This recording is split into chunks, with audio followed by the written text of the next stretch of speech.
ഇനി വരുന്നൊരു തലമുറയ്ക്ക് ഇവിടെ വാസം സാധ്യമോ?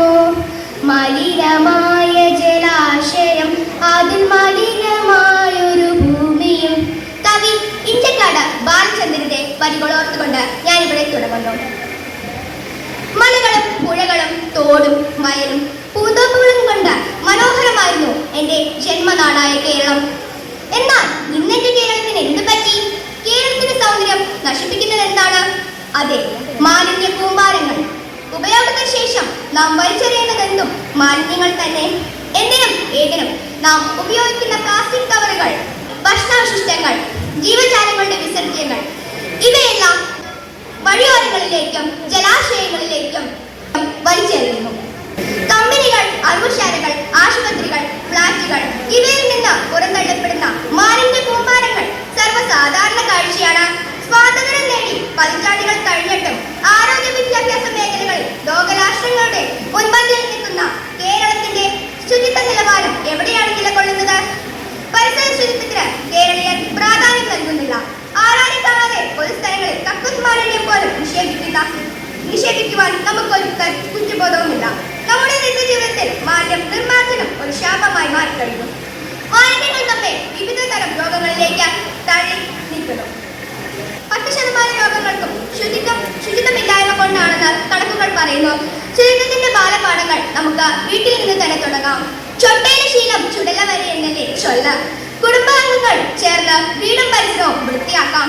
പ്ലാസ്റ്റിക് കവറുകൾക്ക് പകരം പേപ്പർ ബാഗുകൾ ഉപയോഗിക്കാം. അധ്യാപകരും കുട്ടികളും ചേർന്നാൽ വിദ്യാലയം വൃത്തിയുള്ളതാകും. ഒരു കൂട്ടം ജനങ്ങൾ ചേർന്നാൽ ഒരു പ്രദേശം, ഒരു സംസ്ഥാനം, ഒരു രാജ്യം, അങ്ങനെ പ്രകൃതി മുഴുവനും ശുചിത്വമുള്ളതാകും. സംരക്ഷിക്കാം. ഇന്ത്യയുടെ തെക്കേ അറ്റത്ത് പരിമിതികൾ ഏറെയുള്ള ഈ കൊച്ചു ദേശം ലോക ഭൂപടത്തിൽ നിന്നും ഒരു മരതക കല്ല് പോലെ തിളങ്ങിയിട്ടുണ്ട്. ഭൂമിയിൽ തന്നെ അത്യപൂർവ ദേശമാണ് കേരളം. ദൈവത്തിന്റെ സ്വന്തം നാടെന്നറിയപ്പെടുന്ന കേരളം. 2018 മഹാപ്രളയവും അതിനുശേഷം വന്ന കോവിഡ് എന്ന മഹാമാരിയും കേരളം അതിജീവിച്ചത് ഒറ്റക്കെട്ടായി നിന്നാണ്. സർക്കാർ സംവിധാനങ്ങൾക്ക് കാത്തു നിൽക്കാതെ മലയാളികൾ ഒറ്റക്കെട്ടായി തുടർന്നു. ഒരു ജനതയുടെ ഒരുമയായിരുന്നു ദുരന്തങ്ങളെ തോൽപ്പിച്ചത്. ആരോഗ്യ മേഖലയിൽ ഏറ്റവും മികച്ച റെക്കോർഡുള്ള കേരളത്തിൽ ഇന്ന് ജീവിതശൈലി രോഗങ്ങൾക്ക് വർധനവ് വലിയ ഭീഷണിയായിരിക്കുകയാണ്. അതുപോലെ ശുചിത്വം ഒരു സംസ്കാരമായി മാറ്റിയെടുക്കുന്നത് നമുക്ക് എപ്പോഴും പൂർണ്ണമായി വിജയിക്കാൻ സാധിച്ചിട്ടില്ല. മലയാളം ഒരു മാറാത്ത മലയാളിയുടെ മനസ്സ് തന്നെയാണ് ഒരിക്കലും ഒഴിയാത്ത മാലിന്യം വിധിക്കപ്പെട്ട നാടായി നമ്മുടെ നാടിനെ മാറ്റിയത്.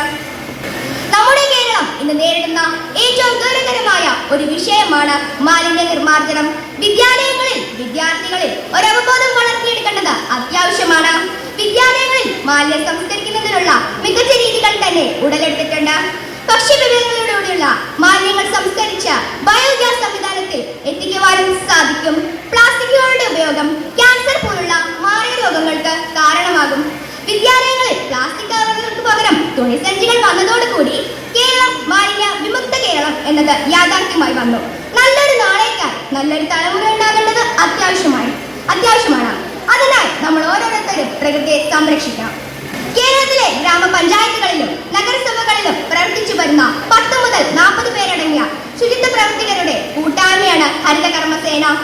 നമ്മൾ വൃത്തിയാക്കി തരംതിരിച്ചു വെക്കുന്ന അജൈവ മാലിന്യങ്ങൾ ഈ ഹരിതകർമ്മസേന സംഭരിച്ച് സംസ്കരണശാലയിലേക്ക് അയക്കുന്നു.